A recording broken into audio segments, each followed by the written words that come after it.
Ahora vamos a tratar en este momento y después el corazón del asunto.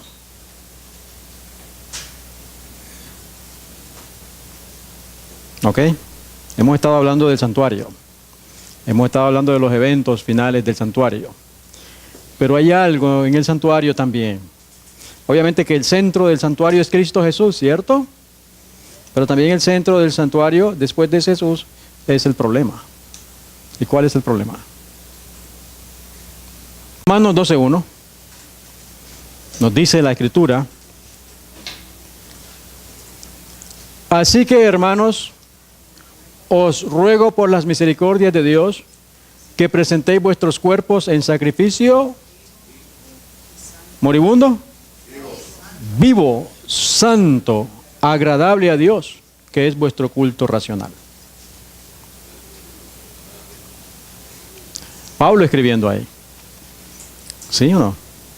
Sacrificio vivo, santo, agradable a Dios, que es vuestro culto racional. Esto es terminología del santuario. ¿Sí o no? El Señor quiere que tú y yo, especialmente cuando venimos el sábado a adorarlo en espíritu y en verdad, vengamos lo más sabio, lo más santo y saludable para Él, para que ascienda como olor grato para Él. Entonces, en vez de nosotros venir a ver al Señor, sí lo venimos a ver, pero a la vez se nos pasa inspección a ver cómo estamos viviendo, si estamos cuidando este organismo.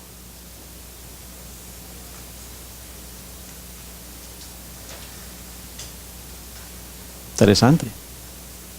Esto es lo que dice acá. Decíamos la tercera noche: he visto el peligro que existe de que los mensajeros se desvíen de los puntos importantes de la verdad presente, para espaciarse en temas que no tienden a unir el rebaño ni santificar el alma. En esto Satanás aprovechará toda ventaja posible para perjudicar la causa. Pero los temas como el santuario en relación con los 2300 días, los mandamientos de Dios y la fe de Jesús son perfectamente adecuados para explicar el movimiento adventista pasado y cuál es nuestra posición actual: establecer la fe de los que dudan y dar certidumbre al glorioso futuro. Así que he visto que con frecuencia que estos eran los temas principales en los cuales deben espaciarse los mensajeros. Por tal razón, cuando nosotros hablamos de la reforma alimenticia, es para presentarnos en el santuario como sacrificio vivo y santo ante el Señor. La correcta comprensión del ministerio del santuario celestial es, ¿qué cosa? Fundamento de nuestra fe. ¿Qué es un fundamento? La base, ¿cierto? Para sostener el resto del edificio. Por eso el maligno quiere obstruir esto. Vi la necesidad especial que tienen los mensajeros de velar y de tener todo fanatismo donde quiera que se levante. Satanás está apremiando por todos lados, y a menos que seamos vigilantes al respecto y tengamos los ojos abiertos para ver sus lazos y trampas, y llevemos puesta toda la armadura de Dios, los dardos de fuego del maligno nos alcanzarán. Los ojos bien abiertos, porque el enemigo quiere destruirte, me quiere destruir. Y está apremiando por todos lados porque sabe que el tiempo se le termina. Todos los que han recibido la luz sobre estos asuntos deben dar testimonio de las grandes verdades que Dios les ha confiado. El santuario en el cielo es el centro mismo de la obra de Cristo en favor de los hombres. Concierne a toda alma que vive en la tierra. ¿Qué es el centro mismo de la obra de Cristo? El santuario en el cielo, en su obra como sumo sacerdote. ¿Se dan cuenta? Sí, la obra de la cruz es tan importante como la que Él está haciendo ahora ya. Son complementos, una de otra. Nos revela el plan de la redención, nos conduce hasta el fin mismo del tiempo y anuncia el triunfo final de la lucha entre la justicia y el pecado. El pueblo de Dios debería comprender claramente el asunto del santuario y del juicio investigador. Estos son temas que debemos estar estudiando. Debemos comprenderlo claramente. Todos necesitan conocer por sí mismo el ministerio y la obra de su gran sumo sacerdote. De otro modo, escuche, les será imposible ejercitar la fe tan esencial en nuestros tiempos o desempeñar el puesto al que Dios los llama. Le va a ser imposible, no va a estar listo. Debemos estar estudiando entonces la obra de Cristo en el santuario celestial. Sumo sacerdote. Se parece esta frase a la que leímos anteriormente. Debería comprender claramente. De igual manera nosotros debemos comprender cómo funciona el cuerpo. Ese es nuestro trabajo. Así que en el santuario, como pueblo debemos ser estudiantes fervorosos de la profecía. No debemos descansar hasta que entendamos claramente el tema del santuario, que ha sido presentado en las visiones de Daniel y de Juan. No debemos descansar. Así que seguimos hablando del santuario. En Salmo 66:13 dice el salmista: entraré en tu casa con holocaustos, te pagaré mis votos. ¿Cómo debemos entrar al santuario? Con holocaustos, con sacrificios, dicen otras versiones. Pero aquí no estamos trayendo ningún sacrificio, ¿cierto? Nosotros mismos nos presentamos como sacrificio vivo y santo. Por eso Él nos examina a ver cómo estamos. Cómo está nuestro cerebro, nuestra mente, nuestro cuerpo funcionando.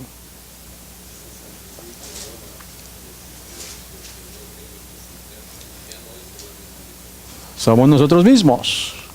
Pregunta. ¿En el santuario todos los sacrificios eran iguales? ¿No? ¿Cuál era la diferencia? Dependiendo del pecado.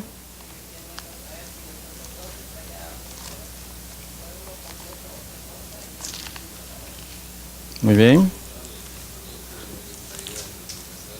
Vamos a Levítico. Levítico.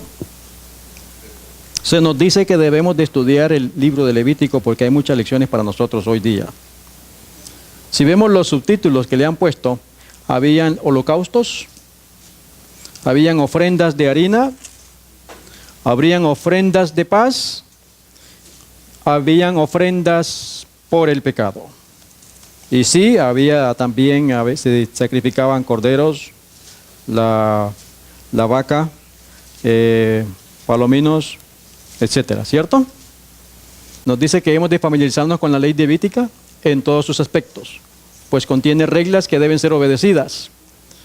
Contiene las instrucciones que, si son estudiadas, nos capacitarán para entender mejor la regla de fe y práctica que hemos de seguir en nuestro trato mutuo. Todo eso está en Levítico. Nadie tiene excusa para estar en tinieblas. Los que reciben a Cristo por fe también recibirán poder para poder llegar a ser hijos de Dios. Levítico 4, 1 y 2. Aquí donde estuvimos hablando el otro día, y hubo unas preguntas que tenemos allí que tenemos que aclarar. Dice la Sagrada Escritura: habló Jehová a Moisés diciendo: habla a los hijos de Israel y diles, cuando alguna persona pecare por hierro en alguno de los mandamientos de Jehová sobre cosas que no se han de hacer, e hiciera alguna de ellas, si hubiera pecado por hierro. Y entonces dijimos que los pecados que tienen remisión son los pecados por hierro, no pecados voluntarios. Y aquí muchos han tenido la inquietud, ¿qué quiere decir? Bueno, vamos a ver qué dice la Biblia acerca de eso. Dijimos durante la semana, cuando confesamos nuestros pecados, ellos van, ¿cierto?, con el sacrificio. La sangre se transfiere al velo entre el lugar santo y el lugar santísimo, que representa que el registro de nuestros pecados está en el cielo, donde Cristo está haciendo expiación por eso. ¿Sí? Pero aquí dice, y veamos otros textos, Levítico 4, 1 y 2, ¿verdad? Ahora salte al versículo 13, Levítico 4, 13. Si toda la congregación de Israel hubiere errado y el hierro estuviera oculto a los ojos del pueblo, hubiera hecho algo contra alguno de los mandamientos de Jehová en cosas que no se han de hacer y fueren culpables, versículo 22, cuando pecare un jefe e hiciere por hierro algo contra alguno de todos los mandamientos, versículo 27, si alguna persona del pueblo pecare por hierro, siempre está diciendo si alguna persona pecare por hierro, porque erró, se equivocó, no pecados voluntarios. Entonces iba a haber expiación. ¿Lo dice o no lo dice? ¿Verdad? Lo que sucede, hermanos queridos, es que la corrupción a todos los niveles. Pensemos un momento en el santuario en el desierto. Venía un fulano con el corderito. ¿Se imaginan qué vergüenza debería ser para ese individuo? ¿Atravesar el campamento con un corderito? Ya eso debía cargarle en él o ponerle en él a pensar. ¿Sí o no? Debería darle vergüenza. Entonces, ya viene, y eso lo puso el Espíritu Santo. Has pecado, tienes que ofrecer sacrificio. Venía con el corderito. Llegaba donde el sacerdote. El sacerdote estaba en la obligación. Cuando venía el hermano, le decía que, pues obviamente ya viene con el cordero, ha pecado, ¿no? El sacerdote que está ministrando le debería de haber dicho: hermano Francisco, entiendo que has pecado, pero tienes que saber que Dios es un Dios de misericordia. Dios te ama. Dios no quiere condenarte. Y se procedía a la ceremonia de transferir las manos al corderito. ¿Cierto? Ahora, el cuchillo, ¿quién degollaba a la víctima? ¿El sacerdote? El pecador tenía que agarrar al corderito y degollar a la víctima. Eso también debió haber impresionado su corazón de ver a pobre víctima desangrándose ahí. Y un corderito temblando. El que debería morir soy yo. ¿Están conmigo? El sacerdote agarra la sangre, se lava y entra al lugar santo y la esparce. El pecador está observando la ceremonia. Luego regresa el sacerdote y le dice: tu pecado ha sido perdonado. Debía haberle dicho también: vete y no peques más. ¿Están conmigo? Pero como todo es corrupción, ellos, entre más corderos venían, más dinero había. Entonces ellos dejaron de decir eso. Y la gente empezó a pecar y a traer cordero, y es ríos de sangre en el Antiguo Testamento. El mismo negocio, el cambio de moneda, era un monopolio de perversión. Exactamente, se corrompieron estos hombres, y en vez de haberle enseñado al pueblo que el pecado es el que nos separa de Dios y que nosotros debemos esforzarnos por no pecar, hicieron libertad y vieron el negocio, y ya entonces todo el mundo pecaba y hacía cualquier cosa y traía el cordero, y como las indulgencias, ¿sí o no? Exactamente. Por eso cuando el Señor Jesús aparece, siempre que sanaba a alguien y perdonaba a alguien, decía: no peques más. Porque los pecados voluntarios no tienen remisión de pecados. No hay sangre para los pecados voluntarios, sino los pecados por hierro. ¿Están conmigo? Ese es el mensaje de Cristo que vino. Por eso lo sacrificaron a Él. Porque Él les estaba dañando el negocio. Isaías 59:2 me dice, pero vuestras iniquidades han hecho división entre vosotros y vuestro Dios, y vuestros pecados han hecho ocultar de vosotros su rostro para no oír. Y entonces ese pueblo que estaba supuesto a llevar este mensaje y de enseñarle al mundo que no pequemos, porque eso es lo que impide la bendición de Dios, mire cómo lo recibieron. Por eso lo mataron. Una de las causas por lo que lo mataron. Porque era una corrupción completa. Jesús era un santo, el santo de Israel. Gloria a Dios. Y Él no nos ha llamado a inmundicia, sino a santidad. Y cuánto más el pueblo que va a vivir en el último tiempo. Porque nosotros nos estamos jugando o todo o nada. ¿Sabían eso? Esta generación nuestra, o todo o nada.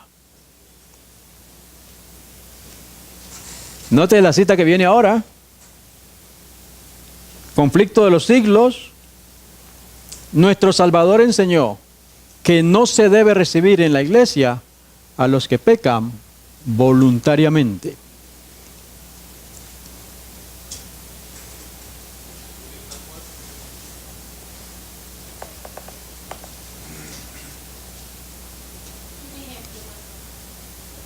Un ejemplo.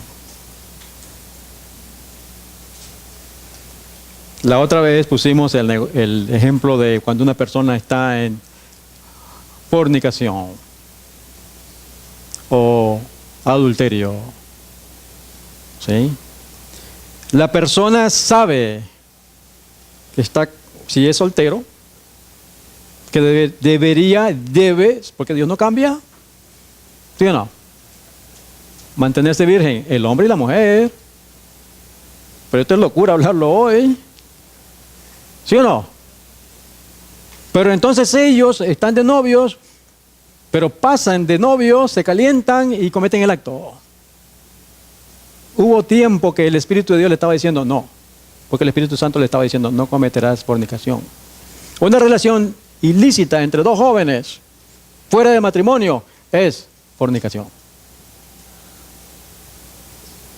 ¿Están escuchando, jóvenes? Pecado ante Dios. Pero ese pecado, el Espíritu de Dios estuvo trabajando con usted, no lo hagas. No lo hagas. Pero sigue y sigue y sigue, ya es voluntario, ¿sí o no? Ahí no hay remisión de pecados. Porque usted lo planificó. Vamos a ver el texto al final que le va a aclarar eso.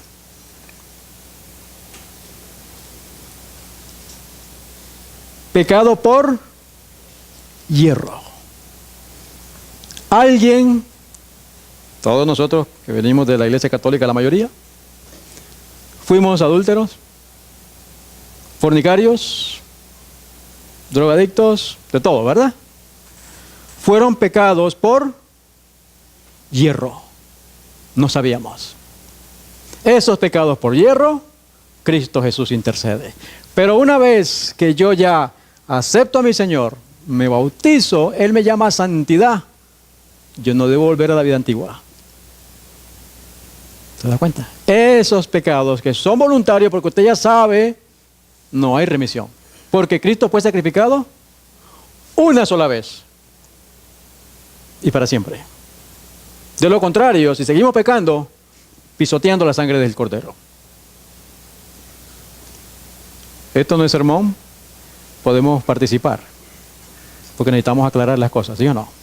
Hermanos queridos, nuestra salvación está, en inglés dicen, our salvation is on the line, o todo o nada, ¿sí o no?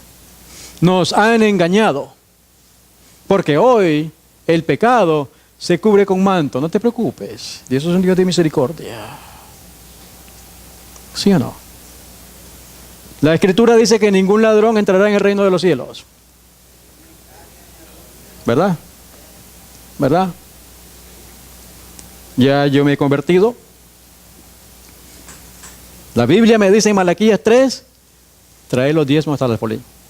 ¿Necesita Dios dinero? Me quiere quitar el egoísmo. ¿Cierto? Que hay en mi corazón. Porque no quiero, soy agarrado. Y entonces hay hermanos que incluso hasta predican y no dan diezmo. ¿Qué es eso? Está robando a Dios. Pecado voluntario, porque él sabe que el diezmo le pertenece a Dios. No lo necesita, pero me lo dice para que me quiera quitar el egoísmo de mi corazón. Pecado voluntario. Lo que pasa es que no sabemos qué es pecado. Si no sabemos qué es pecado, es un pecado por hierro, hay remisión.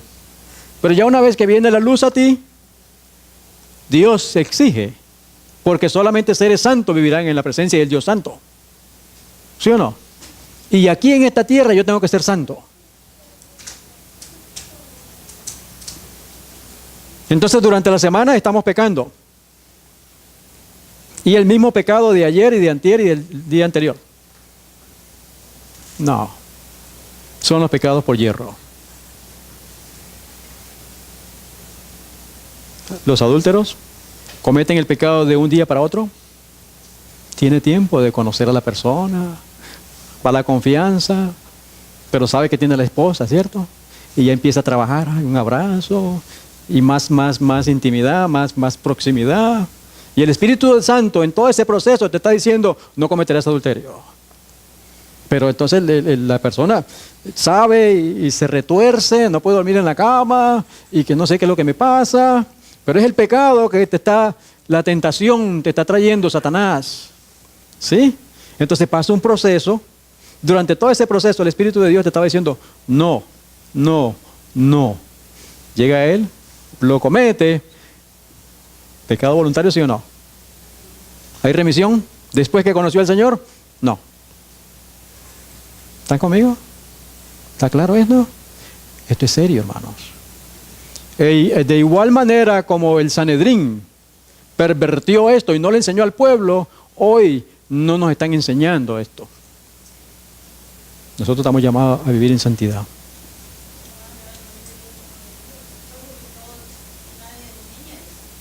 Nadie enseña esto.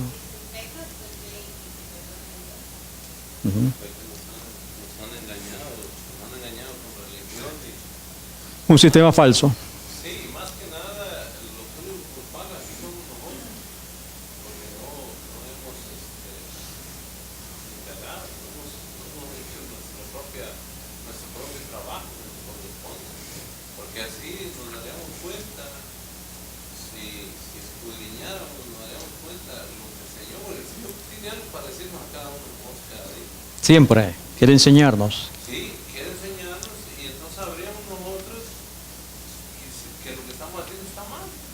Y entonces nos abstendríamos a través de este libro a decir no, a decir como José, no, ¿cómo yo puedo pecar contra mi Dios?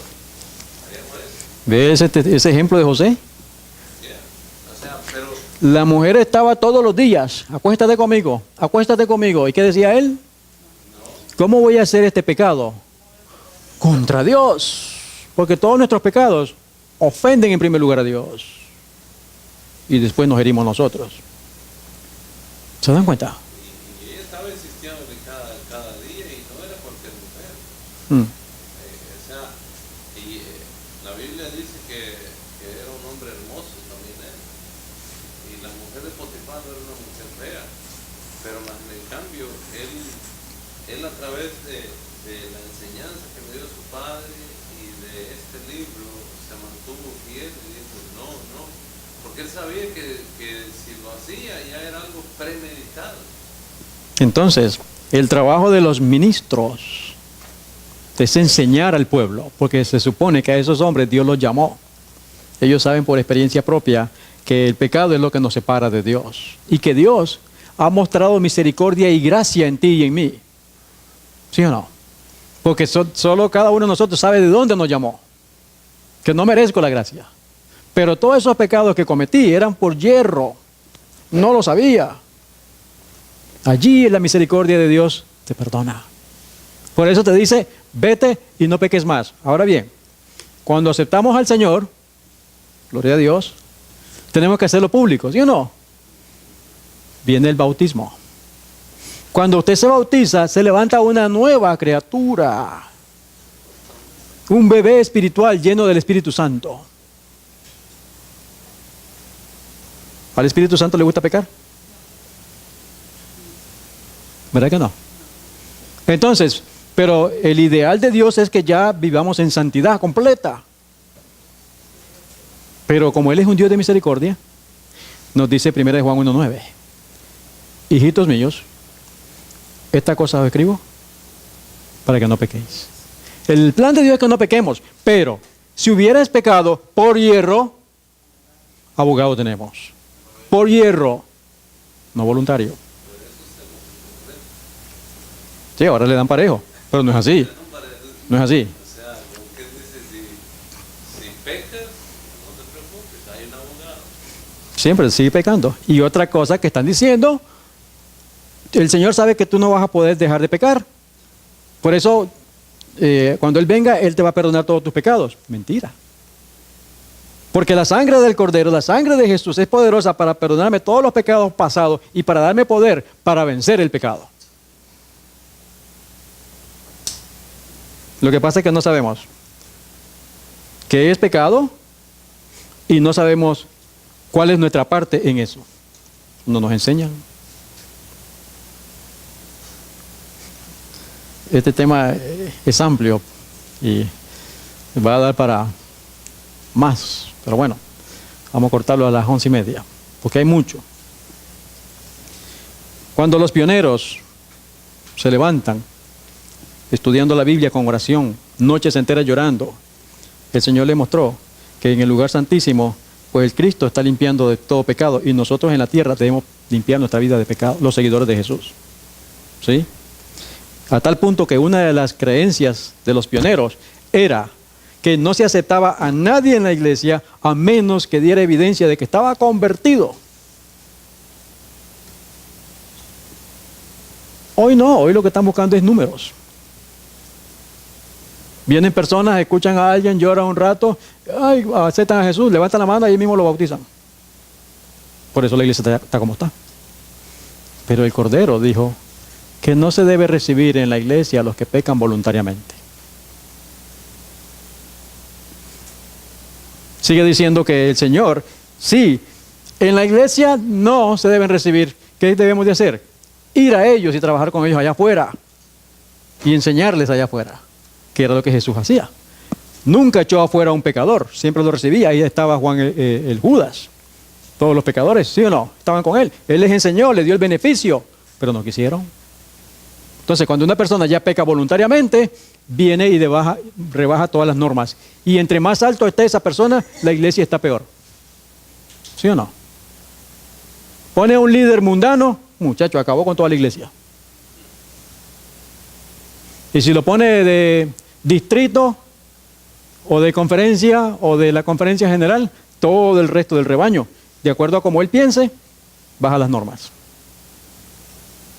Y no hay santidad.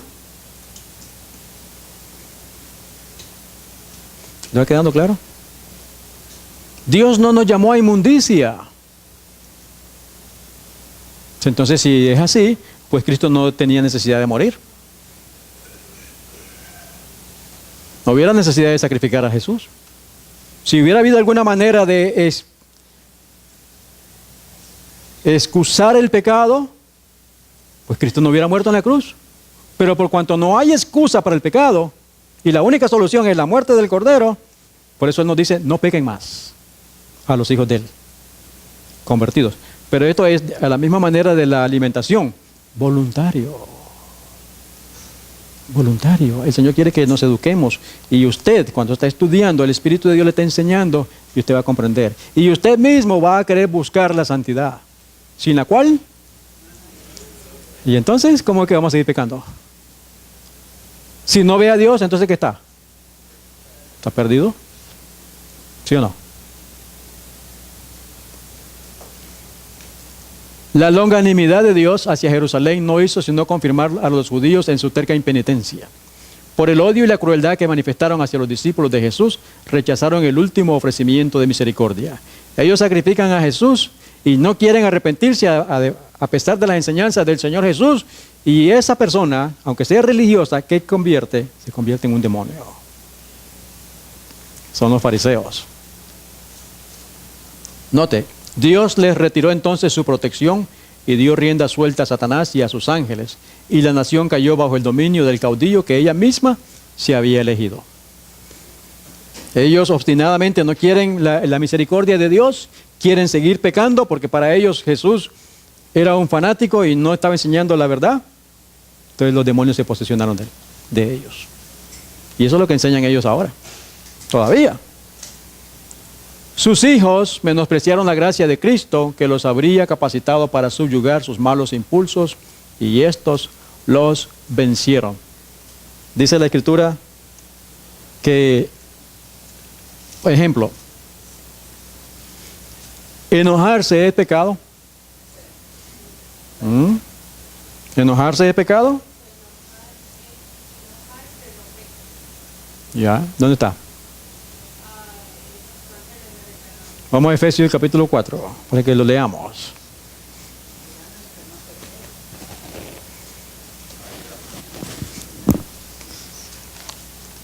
Efesios capítulo 4.